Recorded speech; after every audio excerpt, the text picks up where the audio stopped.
All right, well, and hey, everybody. Well, happy Friday. And so that means it's time for your weekly Space Hangout. My name is Fraser Cain. I'm the publisher of Universe Today. And with me, we've got Morgan Randberg. Hey, Fraser. Morgan. And we've got Nancy Atkinson Hi. from Universe Today, a little rag we like to call Universe Today. And Nancy's just working on a really big story, and so we thought we would just get her to zip in for a second and give everyone an update. So this week, we're going to talk about, let's see, we're going to talk about NASA research spin-offs. We're going to give an update on Cosmos.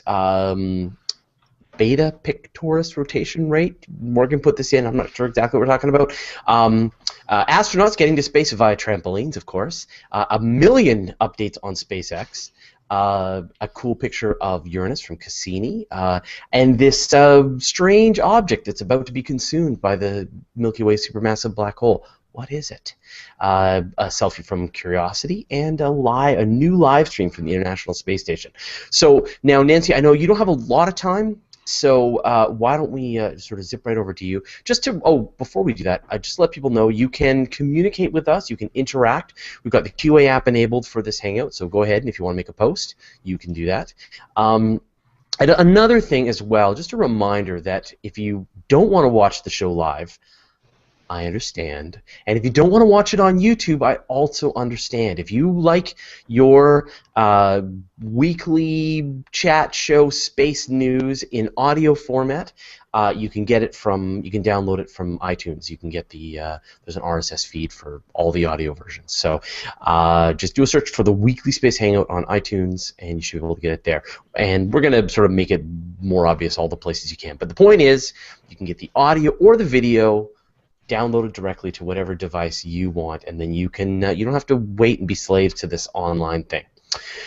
All right, cool. So let's get rolling. So Nancy, big news: cloud moving towards the supermassive black hole, or is it? Yeah. Well, yeah, it is actually. And so since about 2011, astronomers have known about this gas cloud that's been heading towards the center of our galaxy, and this is really interesting because we've got this supermassive black hole there, and we don't get to see a lot, very close up like this. I mean, relatively close up, of course. What happens when material or objects or anything comes close to a supermassive black hole? So astronomers have been really excited about seeing this and seeing what's going to happen.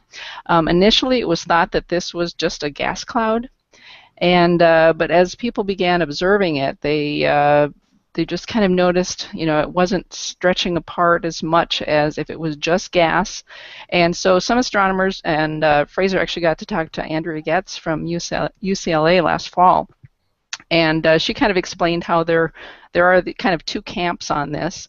The astronomers who think it is a simple gas cloud, and other astronomers who think there might be something inside it. Well, it's not too dramatic. It's probably just a small star inside of it. Maybe, maybe I'm thinking a brown dwarf type star. It's not. I don't think it's especially bright, and it's not especially big. Some estimates are 3 times the mass of Earth, so it's not especially big. But anyway, so it's been kind of in the news. We did a big article this week, and now just today, and I've just posted an article about it on Universe Today, the latest observations from the UCLA Galactic Group's Center Group reported that G2 is actually still intact, and it has probably already passed its closest approach to the supermassive black hole. And so they conclude that that does mean that it probably is more than just a gas cloud, that there is a star inside of this cloud of gas. It is stretching, and it is brighter. They haven't seen like a flash or any indication that it's been consumed by the black hole or completely torn apart. So anyway, is it doomed? It's doomed, isn't it? I would say it's pretty much doomed. I mean, it is being stretched apart, but As of, and now these observations were done with the Keck Observatory March 19th and 20th. And so, we are over a month past that. But, so do you know, like, sort of like how far away it is from the supermassive black hole? Yeah, it's actually, in human terms, it's really far. It's about as far from the edge of our solar system to, well, it's about 100 times farther than the distance from the sun to the Earth. So probably about as, AU, right? Yeah. So like, that's still pretty close. yeah, that is close. Yeah. I mean, beyond the orbit of Pluto, but yeah, still relatively close. Yeah. In galactic terms, it's pretty close. Yeah, so, it's a 4.1 million solar mass supermassive black hole that it's about to sweep right past and just get distorted all to hell. So. Right. Now, last year, the observations that were reported last year was that it was, pretty stretched, and I can't remember the, what was reported, but so it is being distorted, is probably, going to fall apart, but and not. And it might not be completely consumed. It just kind of depends on how all the dynamics work out. So it's just really interesting to watch. Awesome. We so infrequently get to watch things happen out in space on human timescales. Right. To see this gas cloud, floating by a giant black hole is a pretty unique opportunity. Right. And the astronomers have said that they don't usually get to see things like this taking place over the time scales of months, because usually in astrophysical terms things take a long time to happen. But then of course it is important to note that G2 actually probably met its demise about 25,000 years ago because of the amount of time it takes for light to travel that far to our little eyes. Awesome. All right. Well, let's keep rolling. Michael Jobin says that Universe Today is a Babylon 5 news publication. Is that right? No, that is absolutely wrong. I deny all knowledge of this Babylon 5 that you're If you go discussing. to Zahadun, I've never even heard of it, and definitely wouldn't have used that as any kind of inspiration for this website that we've been running for 15 years. So let's. That is a categorical denial from me. All right, let's move on. So Nancy, do you want to stick around? Do you want to cover one more? Sure.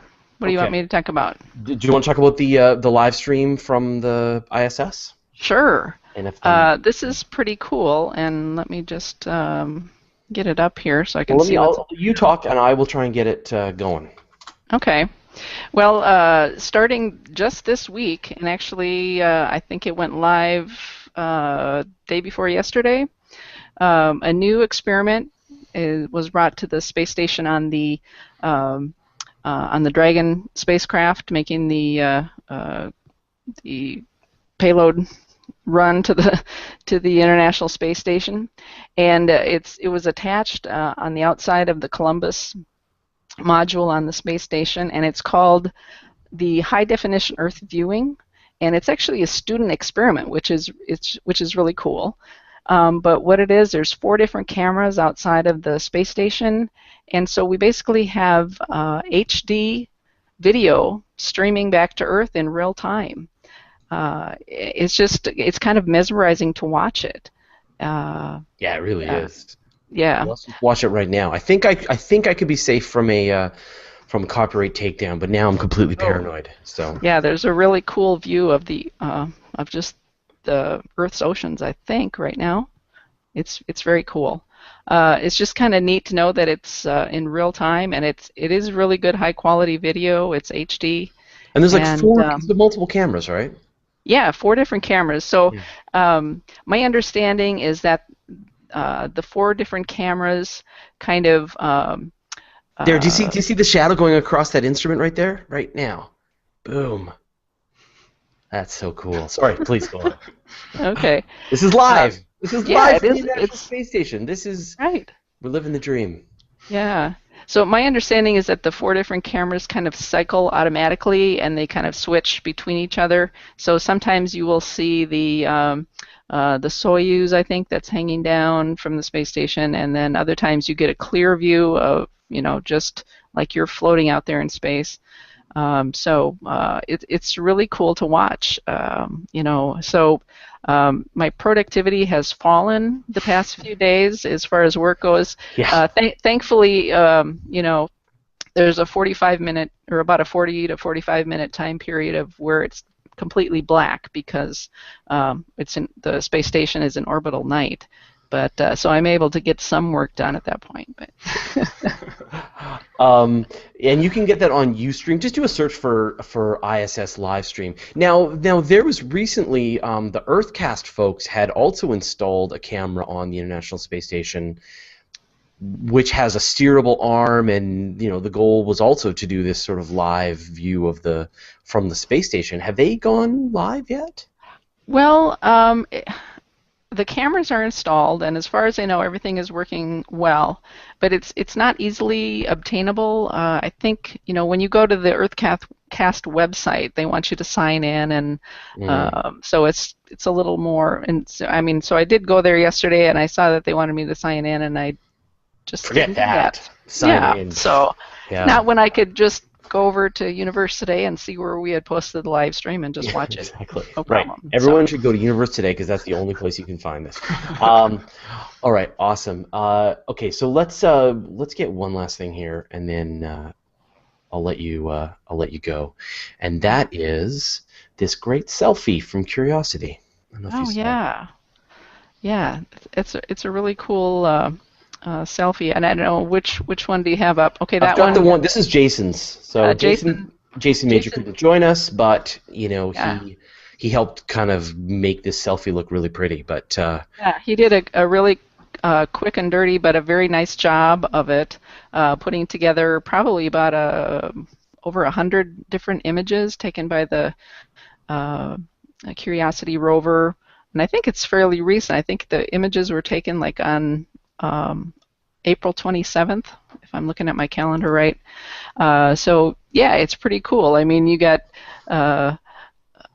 Curiosity just kind of almost photobombing that image of. It totally looks like it's photobombing. Just leaning in there. So you got the mountain in the background and the cool landscape of Gell Crater there. So yeah, it's really neat. Now there's a lot of different versions out there. I think, has NASA put out an official version of it yet? But I know that Doug Ellison from Unmanned Spaceflight put together a really, really nice, crisp one. And then yesterday on Universe Today, we posted one from Andrew Bodrov from Estonia, and he puts together interactive images like this, and so we've got the interactive one on Universe Today, so you can zoom around and kind of see what it's like to be standing next to Curiosity on Mars, which is really cool, and you can do a complete 360 and look around, and it's cool. You know what's crazy? The live, just to go back for a second, that live ISS stream over on Ustream has now got 35. Let me see. Right now, there's 1,000 people watching, and they've had a total of 25 million views. Yeah. And that's literally just like how long have they been doing that for? Just a week? Just this week. This week. I believe day before yesterday is when. So if anyone when thinks it was installed. That people don't love space, they love space. More cameras in space, please. Yes. Awesome. Okay. Well, Nancy, you are free to go. All right. I know you've got this story, and you just got to jump all over top of it. So I know you got a book. So by all means. But before you do, people should know where to find more Nancy Atkinson. Okay, I'm on Twitter at Nancy_A, Google+, Facebook, and of course always on Universe Today. Awesome. All right. Well, thanks, Nancy. Right. Get back to work. All right. Thanks. All right. I will. Slave driver. All right. Well, let's get on to the rest of the stories then. So where do you want to start, Morgan? Do you want to talk about the research spin-offs? Yeah, why don't we start there? So every year, NASA publishes a list called spin-offs of technology that is out in the consumer world that was at least in part based on research carried out by NASA or NASA contractors. And this is kind of their way of saying, hey, look, all this money that we're spending on space, about $17 billion a year, it goes to benefit more than the scientists who get jobs and the astronauts who are up in the space station. This all eventually rolls downhill and impacts our day-to-day lives. And it's basically this 150-page book just listing instance after instance where NASA research has turned into products in the last year. And so I'll give a couple of examples. One is in car seats, as in the seat you sit in, not the car seat for a child. NASA, of course, has put a lot of effort into designing comfortable seats because astronauts can spend days strapped into seats when they're on their way to the space station or back when they were in the space shuttle. And so they did a lot of ergonomic studies to see where are the pressure points on your back and on your legs and things like that that lead to uncomfortable or stress-inducing seating positions. And then how do we fix that? And Nissan this past year took that research and turned it into new driver's seats for their cars. And I think it rolled out on maybe one model this past year, and they're planning to roll it out in all the other models in the coming year. But the promise is basically to give you a much more comfortable sitting experience for a long car drive. If you're driving cross country, you won't feel as stiff or as sore when, that sounds when great. coming out. Yeah, talk about it. Another example that's a little bit more, I don't want to say practical, but maybe important, is what they've done with the next generation of sort of environment generators. So this is a machine that was built for the upcoming Orion capsule that regulates the breathable air in the capsule. It makes sure that it scrubs out CO2, it scrubs out particulate matter, it heats the air to the right temperature, it humidifies it or dehumidifies it to the right humidity. It can even replenish the atmosphere after a fire in the capsule. And these are all important things for the astronauts who, again, are going to be cramped up in this small kind of room-sized capsule for days or weeks on end. Yeah, breathing each other's sweat. Exactly. Yeah. But it also has applications here on Earth. And one of the first places that it was integrated into, even before it's going to go out into space, is in survival habitats for miners. Because every year, far more people are trapped in collapsed mines than are ever going to space. And when a mine collapse occurs, you have basically just minutes to set up your survival equipment, get the air supply flowing before too much CO2 builds up.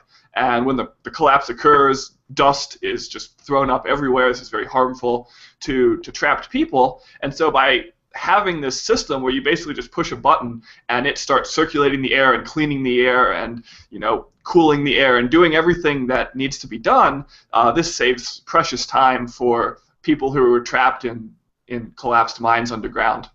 What about elevators? That would work really well in elevators. Probably a little too expensive to put in every elevator. Yeah. But you can take these expensive pieces of equipment and take key aspects of them and make them useful for everybody. And another example of this would be the water recycling system on the ISS.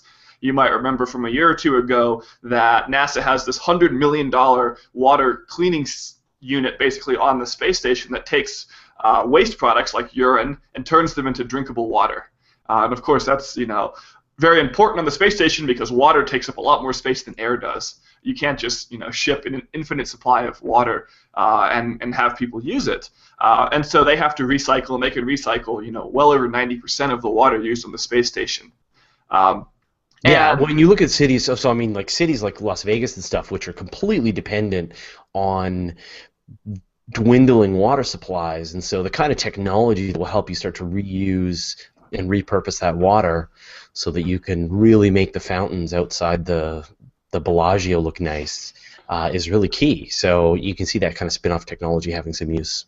Right, and you can start that process by taking just a piece. And so one of the things that was done this year is a water bottle manufacturing company took one of the filters on the ISS system and integrated it into a water bottle. And so you might be familiar with filtered water bottles before. They usually have this little carbon soot filter in there, and the water runs through it. It scrubs out particles in the water, and you can drink. You fill your water bottle up in a creek, and you can drink it, and you're relatively safe. But by adding this extra filter in, they can also filter out bacteria. So things like E. coli or Giardia that aren't huge problems here in the United States, but just wreak havoc in countries that don't have reliable clean water supplies. But you think that just fill up a lake or a bottle out of a lake and drink it and know you're getting safe water for just dollars is literally a life-saving tool for people in many parts of the world. Yeah, I mean, if you got like a water bottle company, though, supplying water, I don't know if it would be a real big marketing move to say that you're using 100% recycled water. I mean, obviously all water is recycled. Yeah. Yeah, but if you're like, in the store, made with 100% urine, that kind of thing. So, Yeah, that's probably a little ways off still. Yeah, all right. Cool. Well, let's move on. But I guess the big news was that NASA sort of gave everyone a big update on all of this technology and all that. Right, yeah, they just want to remind you that it isn't just Tang or ballpoint pens that NASA has designed. Every day you touch something that was first designed for use in space. And, the government, spent the money to do it then, and we reap the benefits now. And they just want us to remember that. Now, what about trampolines? Ah, yes. So the trampolines, that my children use, was that designed to help people get to space? Now, you'd have to jump pretty high up to hit a trampoline and then head out of the atmosphere. But this comment resulted from the recent tensions between the United States, really the world, and the Russian Federation over the uprisings, the instability in Ukraine. And as a response, the United States, the European Union have been slowly ramping up sanctions against certain industries in Russia and certain top officials in Russia. And one of those industries that's been affected is space. And NASA now is barred from working with Russia on space endeavors that don't directly involve the International Space Station. And the U.S. government recently barred companies from exporting basically technical goods to Russian companies. And this is ratcheting up tensions in what's an important sector of the Russian economy.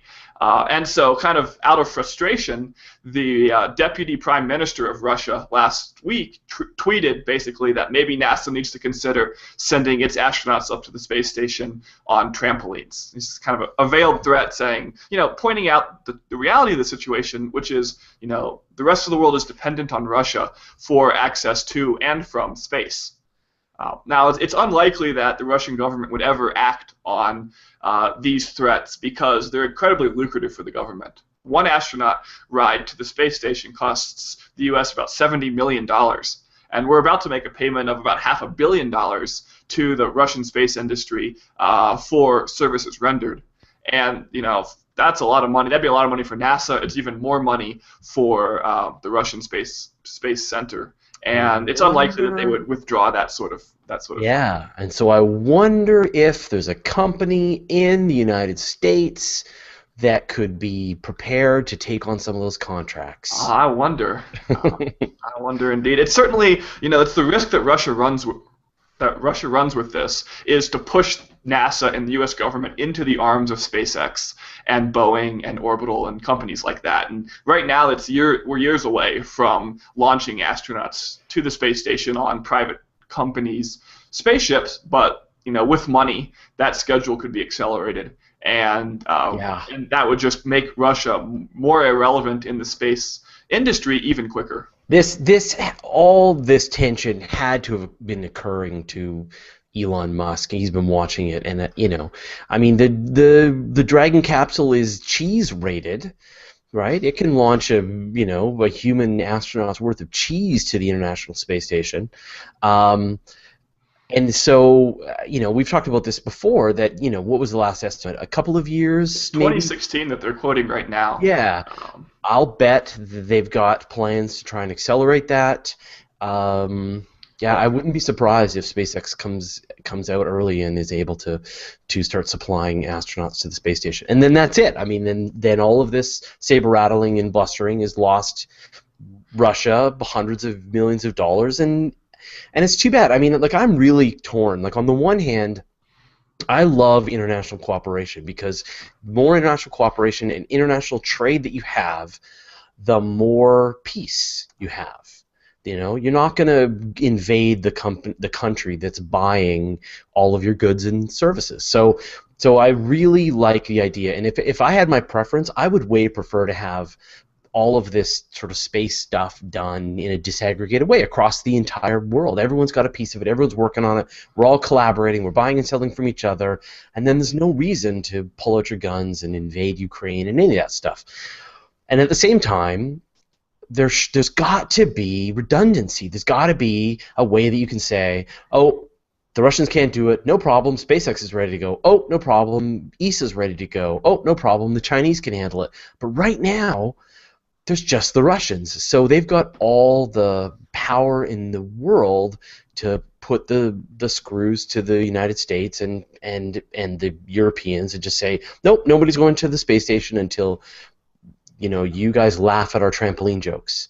And that's really obnoxious. And so, if anything, just to get that redundancy, to get those options, you want a free market. You want a way that people can say, oh, the Russians are too expensive, let's switch to SpaceX. Oh, SpaceX is too focused on Mars, let's go and deal with the Chinese. And I wish that was the way things will go. And 2 years from now, that is going to be the case. You'll have some competition, and things are going to be better. So, yeah.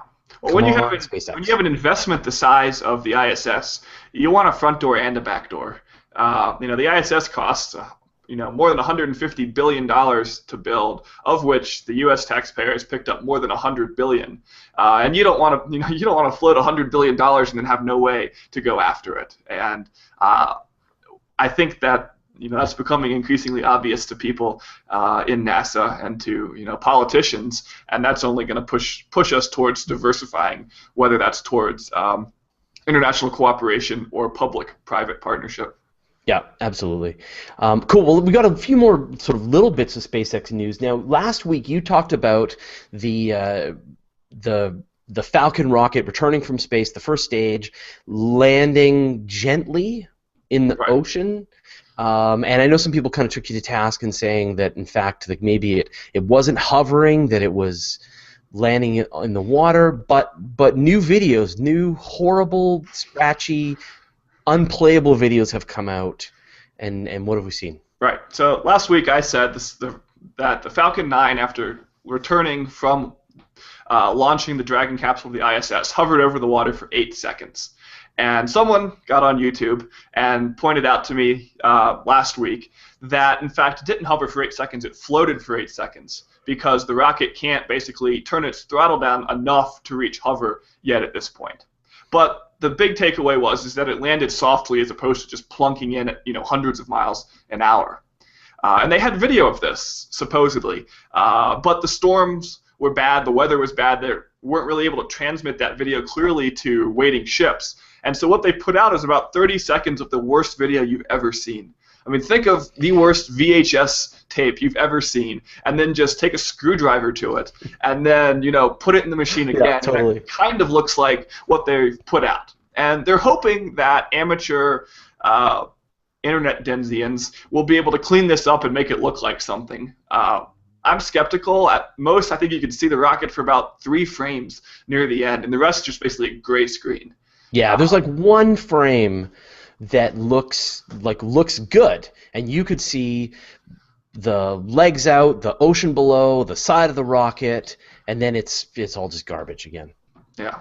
So that video is not conclusive evidence of anything.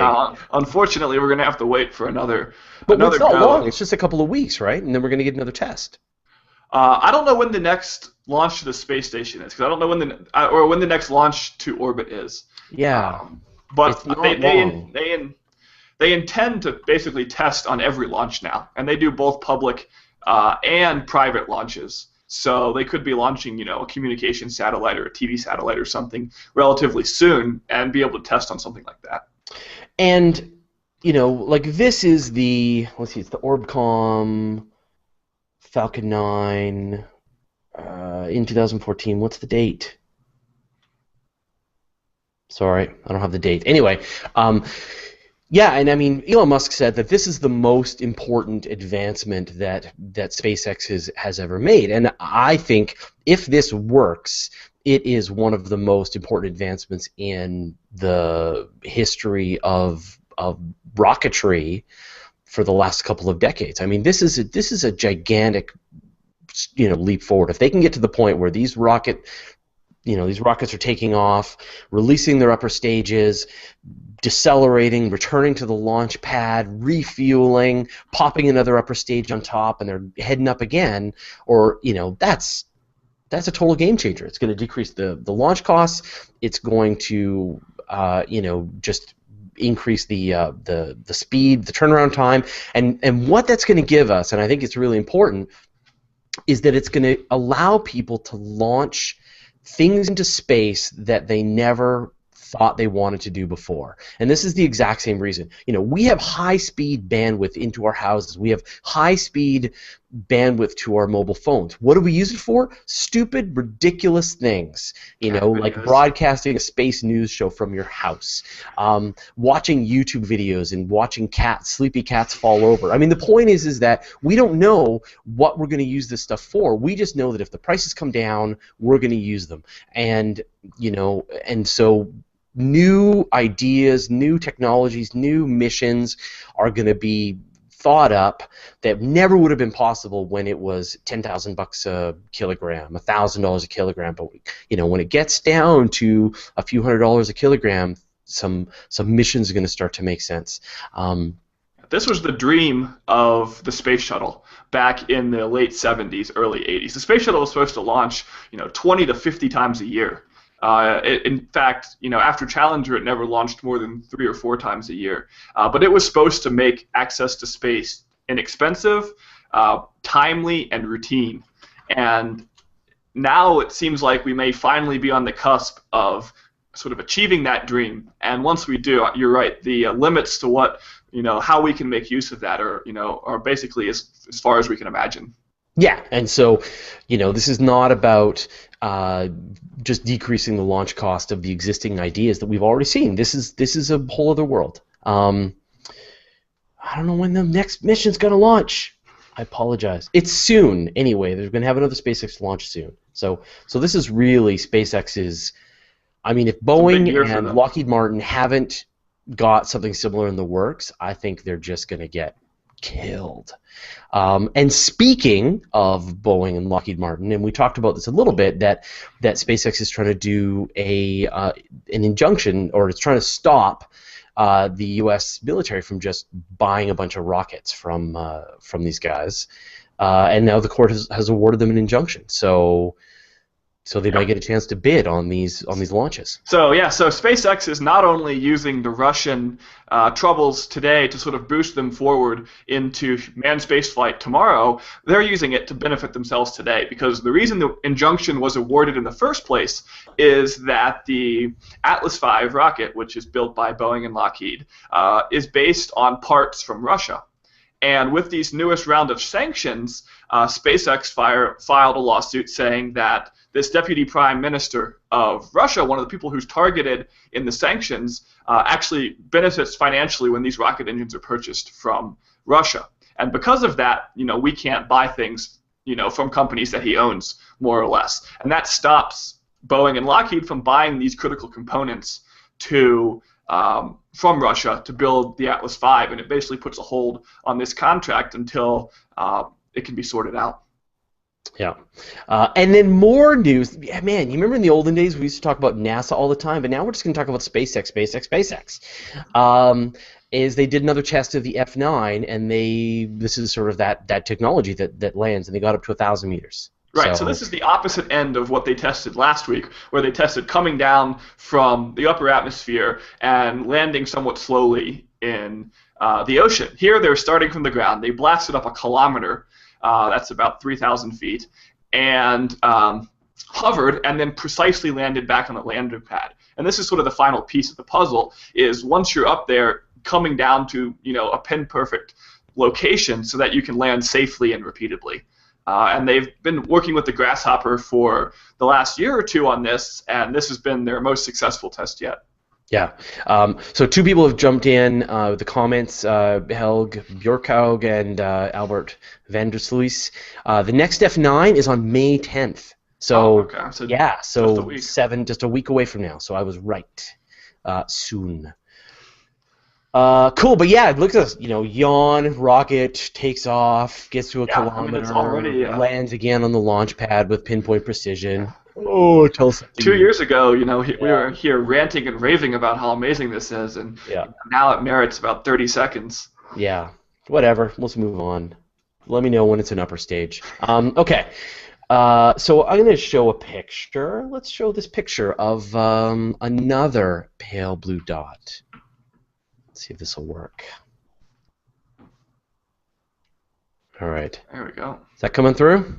Yeah. So I don't know if people can see. So we got, I don't know, some planet's rings there in the bottom right and some kind of pale blue dot. What are we looking at? Yeah, so we're looking at the rings of Saturn. That dark area in the bottom right corner, that is the outer edge of the A ring. And in fact, you can see the Keeler gap right there at the edge. Then we have this big black region, and outside of that, cutting through the middle, is the F ring of Saturn. And then out past that, you can see a little dot, which is the planet Uranus. Awesome. And this was captured. This is captured by Cassini, so it's not just taking pictures of Earth; it's also taking pictures of Uranus. That's right. As Cassini orbits around Saturn, it basically gets every angle on the solar system, and you could probably line up every planet within the rings at some point if you were just judicious enough about where you looked. Yeah, fantastic. All right, I think we've covered all of the big stories that I want to talk about. So you put in this beta pick rotation rate. So why don't you sort of tell us what that one's about? Yeah, so this is cool because this is the first time we've determined the length of a day on an exoplanet. And so a day, of course, is how long it takes for the planet to make one full rotation. And here on the Earth, that's 24 hours. But at Beta Pictoris b, that's only 8 hours. And that's incredibly fast. The fastest planet to rotate in our solar system is Jupiter, and it rotates at just about 10 hours. And this planet, Beta Pictoris b, is big. It's Jupiter-sized. And so the outer edges of the planet are rotating at about 100,000 kilometers per hour. That's as opposed to about 1,700 kilometers per hour here on the Earth. So 50 times faster if you were to be at the edge of Beta Pic than if you were to be standing on the Earth. And so the Beta Pic was first discovered 5 or 6 years ago, and it was one of the first exoplanets to be directly imaged, which means it's close enough within 100 light years that we could take a picture of it and see it sitting right next to its star.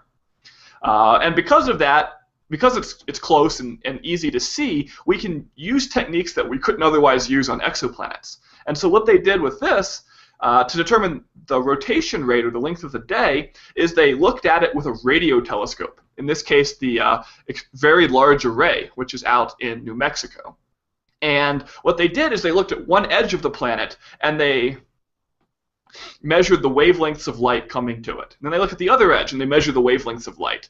And because the planet's rotating, one edge is moving away from us when that light's emitted, one edge is moving towards us. This is the Doppler effect. And by seeing the difference between those two, they can get a sense of how fast the edge is moving. And once you know how fast the edge is moving, 100,000 kilometers per hour, and you know about how big the planet is, you can turn that into a period, which is about 8 hours. You're muted for me. I'm muted. That's insane. That's insane that they were able to measure the Doppler shift of the speeds of rotation from the two sides of the planet. Yeah, this is a technique that until now we've only been able to do for stars, and stars are hundreds of times larger than planets. And so this is, exciting. And there are other, directly imageable exoplanets nearby to us, and so we can start to build up this catalog of not only how big a planet is, not only how much it weighs, but how quickly it's rotating. And this is important because that gives you information about how the planet might have formed. And we really don't understand yet how the formation process of planets is tied into how fast they rotate, because all the planets in our solar system rotate at different rates. They rotate, from 10 hours to Jupiter to over 200 days for Venus. And by getting more and more information, we'll be able to hopefully uncover some sort of trend that lets us understand what sets the rotation rate of planets like this. God, it's crazy. That is just crazy. All right, cool. Well, let's move on. So I think the last thing we'll do today is we'll get your review of the latest episode of Cosmos. I guess episode 8. 8, yeah, 8 out of 13. We're coming down the home stretch now. And I haven't watched this one. I watched 7, and I put on 8, and then the kids got busy, and we all were running around doing stuff, and so I didn't get a chance to watch it. Yeah. So episode 8 is all about stars. It's about how stars work, and mainly it's about how stars die.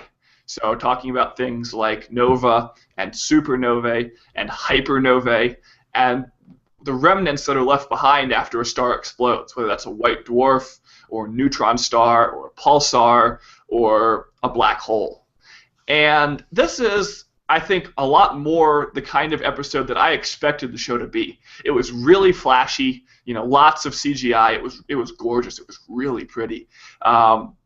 And it was about stuff out there in space today and what we know about it today, and less about sort of the history of science in general. And so I guess personally, I'm a big fan of the history. And so I really enjoyed some of the past episodes that were very history focused. But in terms of, talking about an event, a piece of knowledge that we know today, that it did a good job. And it really sort of brought that viscerally to viewers. And my favorite thing probably was that it took these two-dimensional images that we see from the Hubble Space Telescope all the time, and it turned them into these beautiful 3D renderings. And these pictures, and these are famous pictures that you've seen if you've ever followed the images from Hubble, and it brought them to life. And they were moving and swirling and twisting, and it was a whole new look at some of these fantastic Hubble images. So it's funny. So this felt like, I haven't seen it, so I'm going to have to just sort of have you explain it to me. But I mean, a lot of the complaints for people has been that there's been a real heavy reliance on these cartoons, on these historical cartoons, as opposed to this swirling space porn that you're describing. Right. And so, you got what people wanted.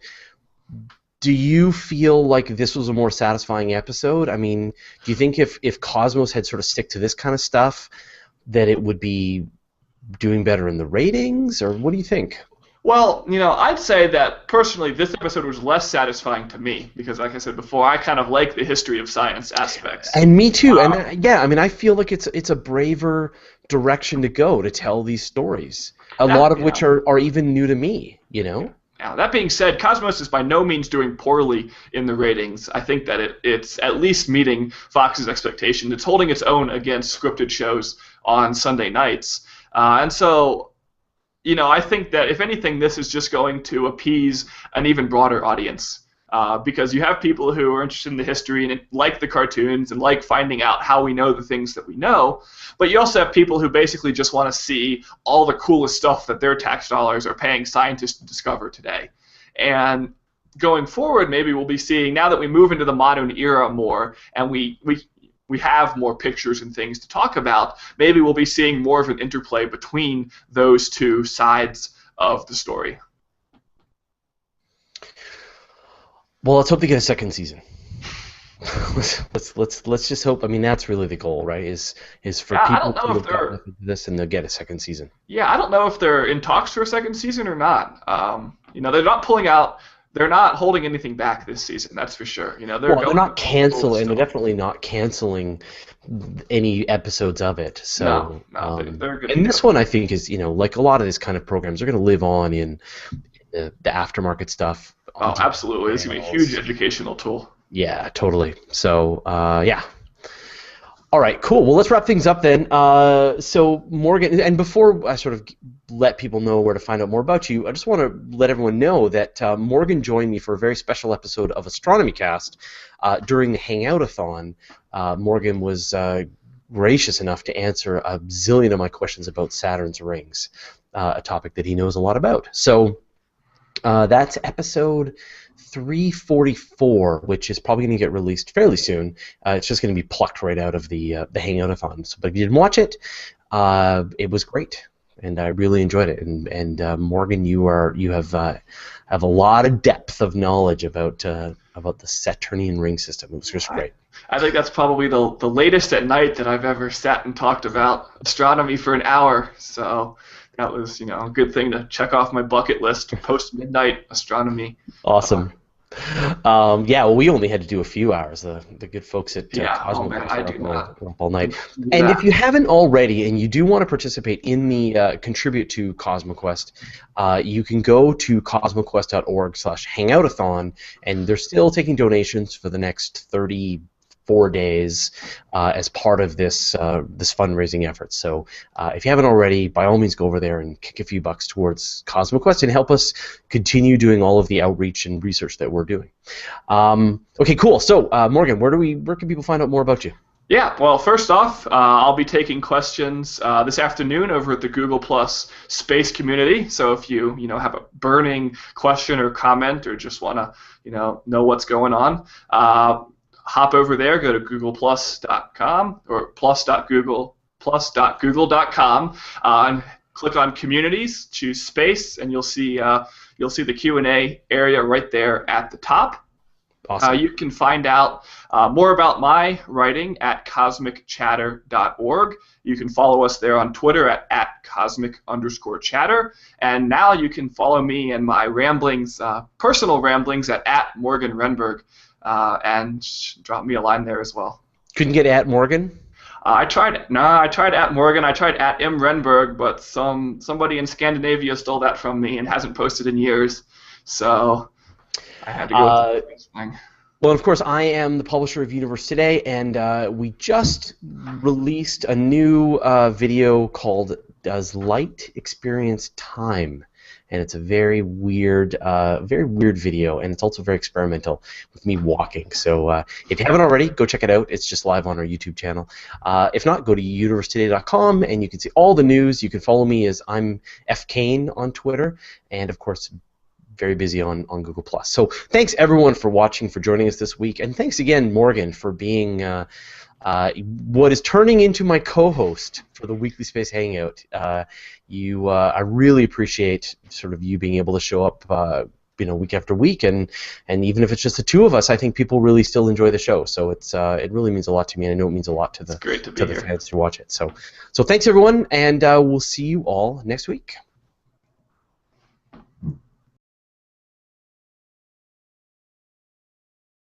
So it's not especially big. But anyway, so it's been kind of in the news. We did a big article this week. And now just today, and I've just posted an article about it on Universe Today, the latest observations from the UCLA Galactic Group's Center Group reported that G2 is actually still intact, and it has probably already passed its closest approach to the supermassive black hole. And so they conclude that does mean that it probably is more than just a gas cloud, that there is a star inside of this cloud of gas. It is stretching, and it is brighter. They haven't seen like a flash or any indication that it's been consumed by the black hole or completely torn apart. So anyway, all right, well, and hey, everybody, well, happy Friday, and so that means it's time for your Weekly Space Hangout. My name is Fraser Cain. I'm the publisher of Universe Today, and with me, we've got Morgan Renberg. Hey, Fraser. Morgan. And we've got Nancy Atkinson.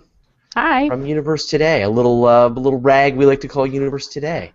And Nancy's just working on a really big story, and so we thought we would just get her to zip in for a second and give everyone an update. So this week, we're going to talk about, we're going to talk about NASA research spin-offs. We're going to give an update on Cosmos. Beta Pictoris rotation rate. Morgan put this in. I'm not sure exactly what we're talking about. Astronauts getting to space via trampolines, of course. 1 million updates on SpaceX. a cool picture of Uranus from Cassini, and this strange object that's about to be consumed by the Milky Way supermassive black hole. What is it? A selfie from Curiosity, and a new live stream from the International Space Station. So now, Nancy, I know you don't have a lot of time, so why don't we sort of zip right over to you? Just to, before we do that, I just let people know you can communicate with us, you can interact. We've got the QA app enabled for this Hangout, so go ahead, and if you want to make a post, you can do that. And another thing as well, just a reminder that if you don't want to watch the show live, I understand. And if you don't want to watch it on YouTube, I also understand. If you like your weekly chat show space news in audio format, you can get it from, you can download it from iTunes. You can get the, there's an RSS feed for all the audio versions. So just do a search for the Weekly Space Hangout on iTunes, and you should be able to get it there. And we're going to sort of make it more obvious all the places you can. But the point is, you can get the audio or the video downloaded directly to whatever device you want, and then you can you don't have to wait and be slaves to this online thing.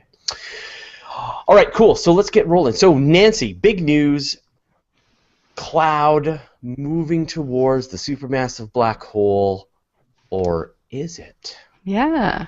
Well, yeah, it is actually, and so since about 2011, astronomers have known about this gas cloud that's been heading towards the center of our galaxy, and this is really interesting because we've got this supermassive black hole there, and we don't get to see a lot very close up like this. I mean, relatively close up, of course.